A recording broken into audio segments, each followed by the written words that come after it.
You ever have one of those moments where time doesn't just stop, it shatters?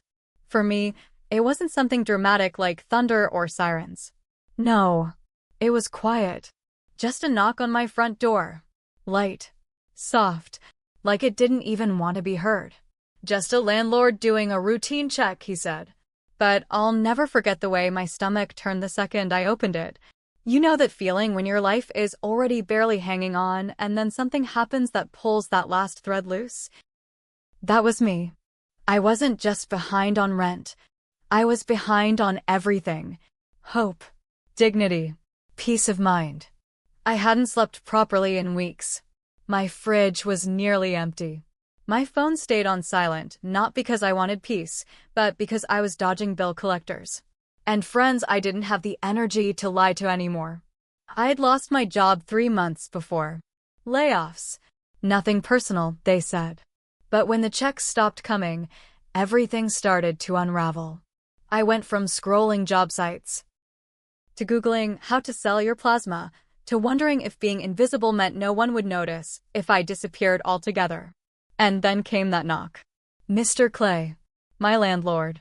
He was older, well-kept, always dressed sharp, like he had somewhere important to be even when he was just collecting rent. And there I was, in an oversized hoodie I'd worn 3 days straight, hair matted, eyes tired. I didn't even want to open the door, but I did. Just checking on the pipes, he said with a smile that never quite reached his eyes. He always smiled like that, like he knew something I didn't. Or worse, like he was waiting for me to realize it. I should have said no. Should have told him to come back later. But you know what happens when you're desperate? You stop drawing lines. You stop thinking in shoulds. You just survive. That knock? It wasn't just a landlord. It was a signal. A moment that split my life in two. Before and after. Because what happened next? I never imagined I'd be the kind of woman with that kind of story. But here I am, and I'm telling it now not for sympathy, not for judgment, but because maybe, just maybe, someone out there is drowning too. And maybe this story helps them breathe again. If you've ever made a choice you swore you never would. If you've ever looked in the mirror and barely recognized yourself, then stay. Listen. Feel it all with me. Subscribe to Heartfelt Tales Unfold, where silence becomes story, and the things we're too afraid to say out loud finally get heard. You're not alone. Let's begin. My name's Nina. I'm 27. And lately, I've been feeling like I'm 87. Tired in places I didn't even know could hurt. Tired of pretending I'm okay.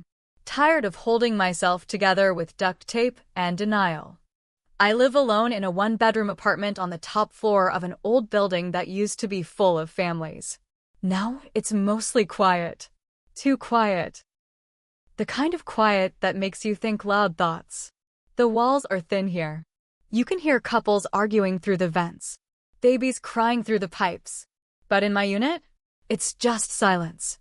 Echoes of what used to be dreams, I guess. I moved here right after college. Thought it would be temporary. Thought life would pick up faster than it did. I had a marketing job back then. Nothing fancy, but steady. Then layoffs hit like a wrecking ball through my plans. It's been 3 months since I got that "we regret to inform you" email. I read it 5 times before it even sank in. Since then, every day's been a balancing act between panic and pretending. Smiling when I text my mom, laughing at memes while skipping meals. Filling out job applications like they're lottery tickets. Shame has a smell, you know? It smells like old leftovers and sweat on clothes you've worn too long. It sticks to you. Makes you feel small. And when the rent reminder slipped under my door that month, I knew I'd run out of places to hide. Enter Mr. Clay. He's in his 40s, maybe mid-40s. Always in a crisp button-up, slacks, and that cologne that's just strong enough to linger. He's the kind of man who makes you stand straighter without realizing it. Tall, confident, handsome in that clean-shaven, well-moisturized way. But there's something else. Something behind his eyes. Something cold. Calculated. He smiles often. But never with his eyes. only with his teeth. Like he's rehearsed it. Like it's a costume. And the way he talks to me, it's never overt. Always careful. Measured. He says things like, I know things are tough, Nina. If you ever need to talk, or need anything at all, just knock. His voice is warm. But the way he looks at me? It's like he's already decided what I'll do next. There's this thing he does when he hands me my rent receipts. He lets his fingers linger just a moment longer than necessary. A fraction too long. Enough to notice. Enough to make my skin crawl. But not enough to call out without sounding paranoid. He once said, "You've got those eyes, Nina. Like you're hiding something behind them." I laughed awkwardly. But I felt exposed. That's the thing about power. It doesn't always shout. Sometimes it whispers. And sometimes it knocks gently on your door with a smile. Mr. Clay owns the building. I owe him 2 months' rent. He knows that. I know that. And with every knock, every stare, every pause in his speech, he reminds me without ever saying a word. The other tenants mostly keep to themselves. A tired-looking woman downstairs who smokes more than she talks. An elderly man across the hall who watches TV all day with the volume on blast. No one asks questions. No one knocks unless they need something. I used to feel safe here. Now I double-check the locks before I sleep. Not because I'm scared of strangers, but because sometimes familiarity is the scariest thing of all. And the worst part? Some nights, when I lie awake in the dark, I think about knocking on his door first. It was a Wednesday. Late afternoon. I hadn't showered yet. I'd been curled up on the couch scrolling through job boards like it was a ritual. Click, click, hope, click, disappointment. The light outside was fading, casting shadows through the blinds. I remember the exact moment because of the knock. 3 short taps. Not rushed. Not aggressive. Just certain. I wasn't expecting anyone. No deliveries. No friends. Nobody ever really came by anymore. And when I peeked through the peephole and saw Mr. Clay standing there with 2 men behind him, my stomach dropped. Like something heavy had just settled inside me, and I didn't know why yet. I hesitated. Thought about pretending I wasn't home. But then I remembered. I hadn't locked the deadbolt that day. And I knew he'd probably heard the TV.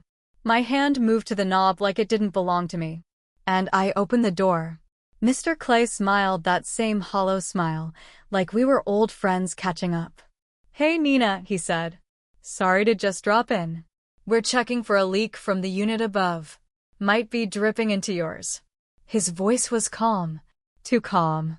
Like a practice host, not a landlord. The 2 men behind him stood quietly, one with a toolbox, the other with nothing at all. They didn't look like plumbers. Or maintenance. They looked like men who didn't need a reason to be somewhere. I stepped aside without a word, instinct overriding discomfort. That's what survival mode does. You stop asking questions and start calculating risk. They walked in. Mr. Clay first. The 2 guys followed, looking around like they were sizing up more than just the ceiling. One of them, tall, lean, wearing a faded jacket, froze when he saw me clearly. "Wait, don't I know you?" he asked, pointing at me like I was a memory he hadn't quite placed yet. I gave a half-smile, that polite one you give when you're trying to escape a moment fast. "Used to work over at Millen Marketing," I mumbled. "Downtown." His face lit up. "That's it. You were on the social team, right? Damn. Thought you moved up or something." He chuckled. "Guess not." That hit harder than I let show.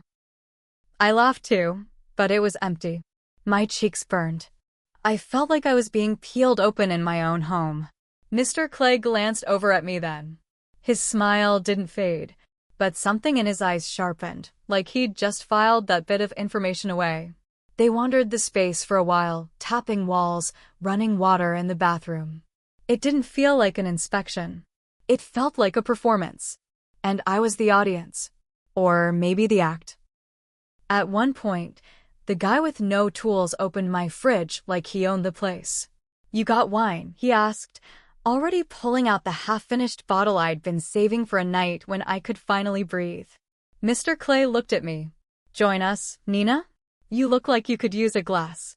I shook my head quickly. "No, thank you." Voice flat. Controlled. But the man with the jacket poured anyway, handed 2 glasses to the others, and leaned against my counter with a smirk. "You know, there's more than one way to cover rent these days." I froze. Just for a second. It wasn't the words. It was the way he said it. Casual. Like he was talking about the weather. Like my dignity was just another bill on the table. Mr. Clay laughed, not loudly. "Just enough." "Ignore him," he said, glancing at me. "He jokes too much." But he didn't sound offended. He sounded entertained. The other man just raised his glass, smiling like this was all part of some inside game I hadn't agreed to play. I stood there, pretending not to feel the room tightening around me. Like the air itself was holding its breath. It wasn't just awkward. It was dangerous. Not in an obvious way, but in that quiet, creeping sense that something had shifted. That I had been seen as something less. Or maybe as something available. And the strangest part? Underneath the disgust was something I didn't want to admit. A flicker of curiosity, not about them, but about myself. About what I was willing to tolerate just to feel noticed again. Just to feel like I had a choice, even if it was a terrible one. They left after a while. No real inspection done. No leak found. Just laughter. Empty glasses. And silence. As the door clicked shut behind them, I locked it twice and leaned against it like it was the only thing keeping me from falling apart. I stood there for a long time, staring at the wine stain on my counter. And I thought, this wasn't just a visit. It was a warning. Or maybe an invitation. That night, I'd barely slept. I laid on my side, curled into myself like I could fold small enough to disappear into the sheets. My apartment felt different. Not just messy or cold, but invaded. Like the walls had watched everything and were now silently judging me. I kept replaying their words. That look. That laugh. That suggestion dropped like it was nothing. There's more than one way to pay rent. The way they said it, like I was already halfway there. Like part of me had already agreed. I told myself I was overthinking it. That I was just tired. That it was just a weird visit and nothing more. But something deep down knew better. Something told me the visit wasn't random. It was planned. Or worse, it was a test. And I'd failed. Not because I did anything, but because I didn't leave. I didn't speak up. I didn't throw them out or slam the door. I just stood there, letting it all happen like a background character in my own life. I thought about calling my sister. We haven't talked much in the last year. Not since I skipped Christmas dinner to avoid another conversation about how I never follow through and how I need to get serious about life. She meant well. But love wrapped in criticism still cuts. And my parents? They've always been the kind to help, but with a price. We'll send you money, but you need to come home. We'll cover rent, but you have to promise to go back to school. And I couldn't do it. Not the calls. Not the explanations. Not the shame of telling them I'd failed again. So I kept quiet. Alone. And in that silence, the rationalizations began. It was just attention. He didn't touch me. I'm still in control. I'd heard other women say those things before, usually with regret in their voices. Now it was me whispering them in the dark, trying to make the weight on my chest feel lighter. But it didn't go away. I remembered past relationships. Men who only loved me when I was easy to love. Who disappeared the moment I cried too much or wanted too deeply. I remembered being cheated on by someone who said I was too emotional. I remembered begging someone to stay when they were already halfway out the door. I remembered how disposable I'd always felt. And now, here I was, disposable again. But this time, with a price tag. My phone buzzed around 11:03 that night. Just a text from a number I already knew too well. "Mr. Clay, you looked beautiful today. Wish you'd join us next time." I stared at it for a long time. Didn't reply. Didn't delete it either.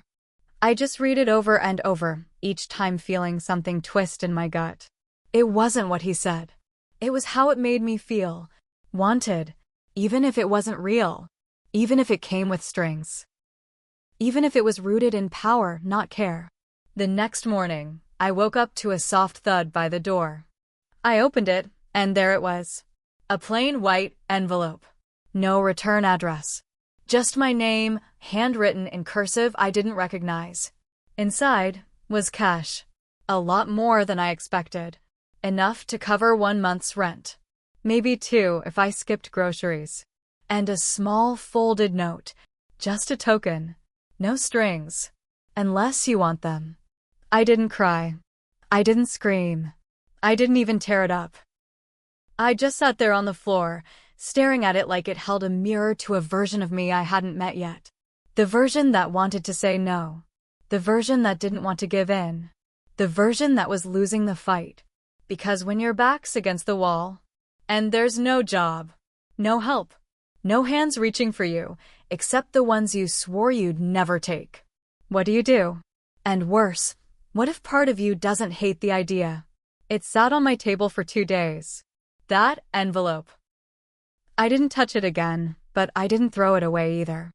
I just watched it, like it might vanish. Or grow teeth. I kept telling myself it wasn't a transaction. That maybe it really was just a gesture. A power play, maybe. A test of pride. But I knew better. I knew the moment I tucked that money into the back of my kitchen drawer, behind old batteries and expired coupons, that a door had opened. And part of me had stepped through. 2 nights later, he texted again. Dinner? Nothing formal. Just talk. Just us. I stared at the message for 10 full minutes. My thumb hovered over the screen like it could stop time. And then, without thinking too hard, because thinking too hard would have broken me, I typed back, okay. I told myself I was going to get clarity. To talk about rent. To draw a line. But deep down, I think I knew I wouldn't. I think I knew the moment I picked out the black sweater that clung to my hips, the one I hadn't worn in months, that I wasn't going to talk boundaries. His apartment was 2 floors below mine. Bigger, cleaner, warmer. The table was already set. 2 glasses. Red wine breathing on the counter. And that same scent he always wore, earthy, masculine, expensive, wrapped around everything like a second skin. He greeted me with a smile. One that looked a little less rehearsed this time. You look lovely, he said, handing me a glass. I thanked him, quietly, pretending I hadn't practiced my own smile in the mirror on the way down. We talked. At first, it was light. Safe. Work. The city. He asked about my old job. Told me he always thought I was smart. Too smart to be stuck here, he said. The way he looked at me when he said that, it stirred something. Not attraction. Not yet. Just awareness. The wine helped. Loosened my shoulders. Softened the shame. The way he listened made me feel like I mattered again.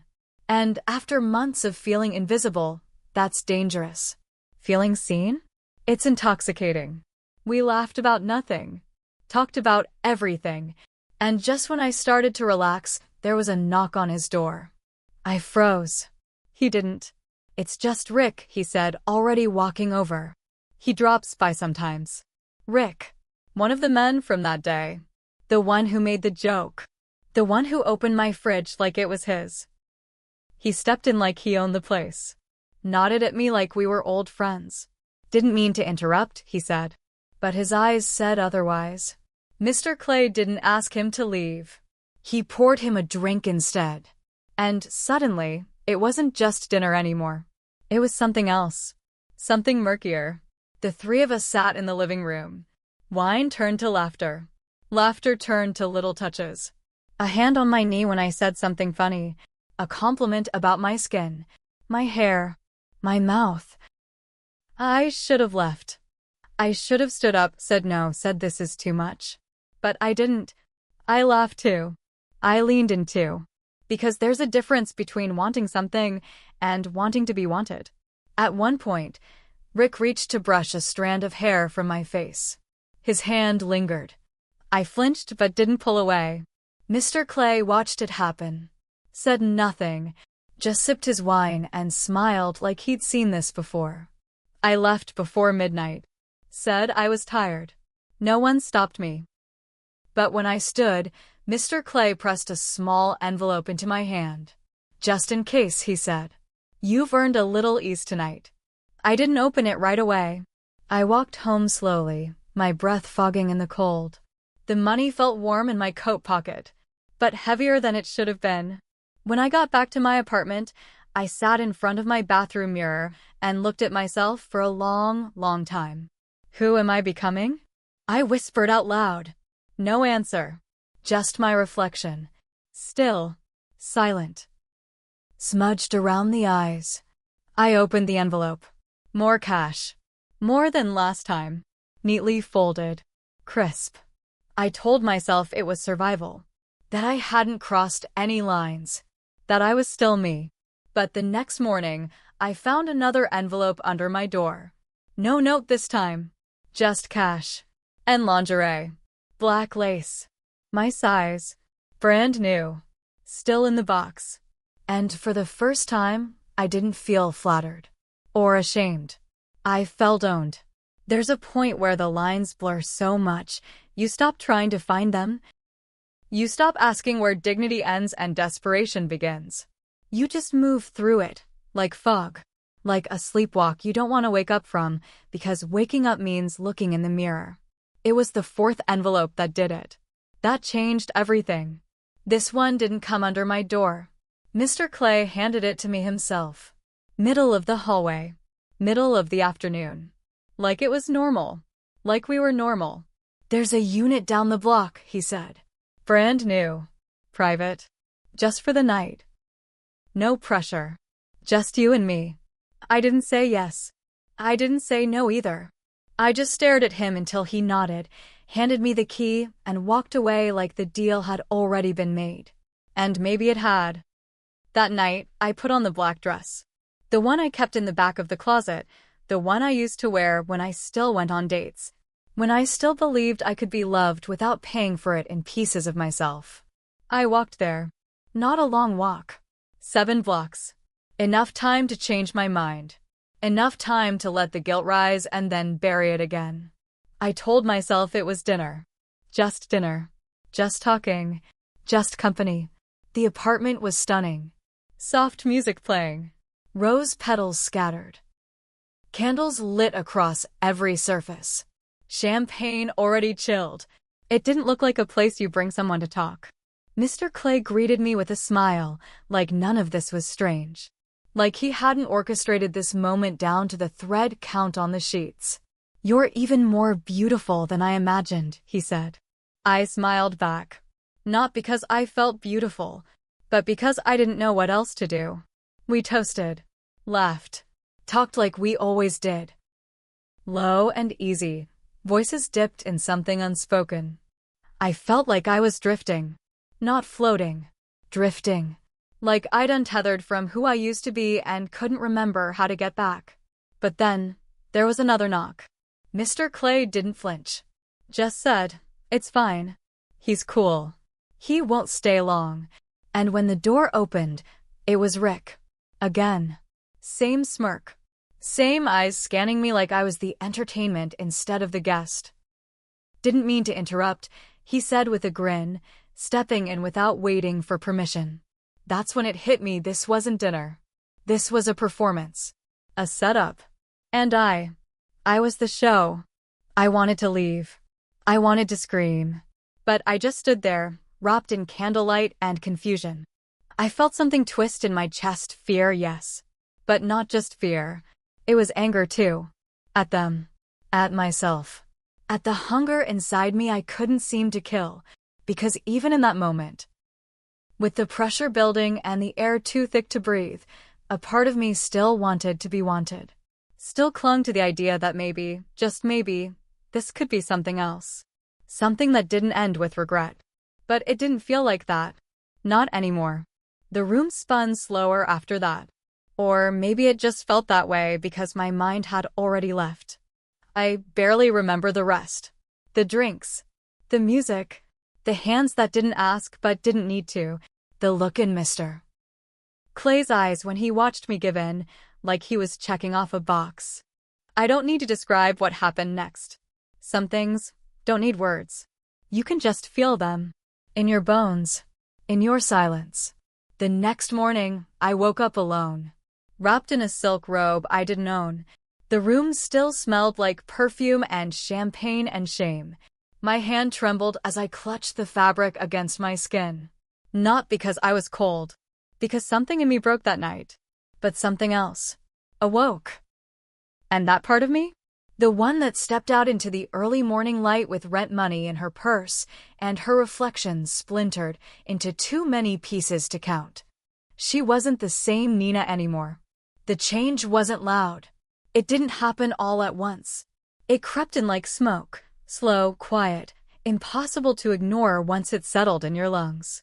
I started walking differently, shoulders up, chin a little higher. Not because I felt proud, but because I had to.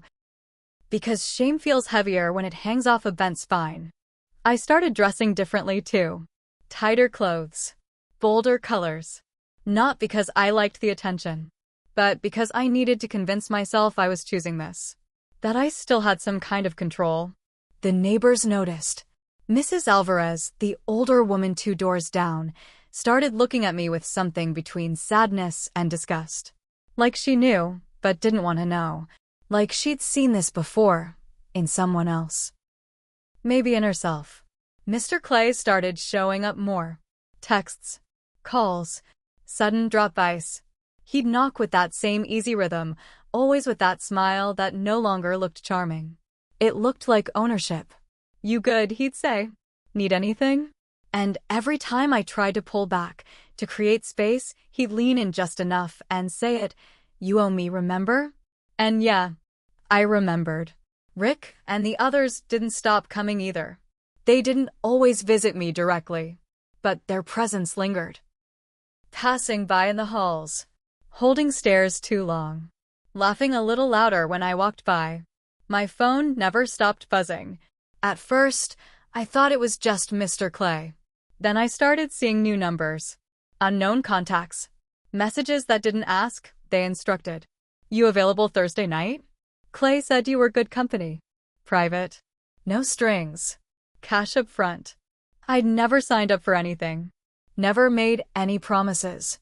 But somehow, my silence had been taken as consent. One night, I opened my banking app just to transfer money to buy groceries. I stared at the balance for a long time. Not because it was low, but because it wasn't. It had grown. Quietly. Steadily. Line by line.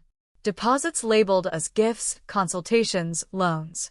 Each one felt like a bruise I couldn't see, but could feel. I deleted the app. I didn't want to look anymore. Didn't want to keep counting the cost of what I'd become. The worst part wasn't the money. It wasn't the whispers. It wasn't even the men who acted like I was something they could rent by the hour. It was the feeling of being hollow. Like I was walking around with a body that no longer belonged to me. Like every smile I gave was someone else's idea. Like I had become a space people passed through and left things behind. Things I couldn't scrub out. I used to think there were clear lines. You know? Good people. Bad people. Victims. Villains. I used to believe I could spot them from across the room. That I'd always be on the right side of that divide. But what happens when you're all of them at once? What happens when you do things you swore you'd never do? Things that used to make you shake your head at other women, thinking I'd never be her. And then one day, you are. I remember one Sunday morning. I woke up before the sun. No calls. No texts. Just silence. I got dressed in something soft. Something simple. And I went to church. It was the same church I used to pass every week on my way to work, back when I believed in mornings and futures. The sanctuary smelled like old wood and whispers. The pews were half full. Everyone was dressed in quiet colors. A hymn played low from the speakers. I sat in the back, head down, palms resting on my knees like I didn't know what to do with them. The pastor began to speak. Something about redemption. About starting over. About being washed clean. I wanted to believe him. God, I wanted to. But halfway through, something inside me cracked. I stood up. Quietly. Left my coat behind. Walked out into the street like it was the only place I still knew how to breathe. That afternoon, I sat at my kitchen table with a blank sheet of paper in front of me. I was going to write to her. To the version of me that used to laugh without thinking. Who wore yellow just because it was sunny? Who believed love would be gentle and that kindness was enough to be chosen? I wrote 3 lines before I started crying. You don't deserve what's coming, but you'll survive it anyway. Then I ripped it up. Tiny, jagged pieces. Like somehow destroying the letter would also destroy the shame.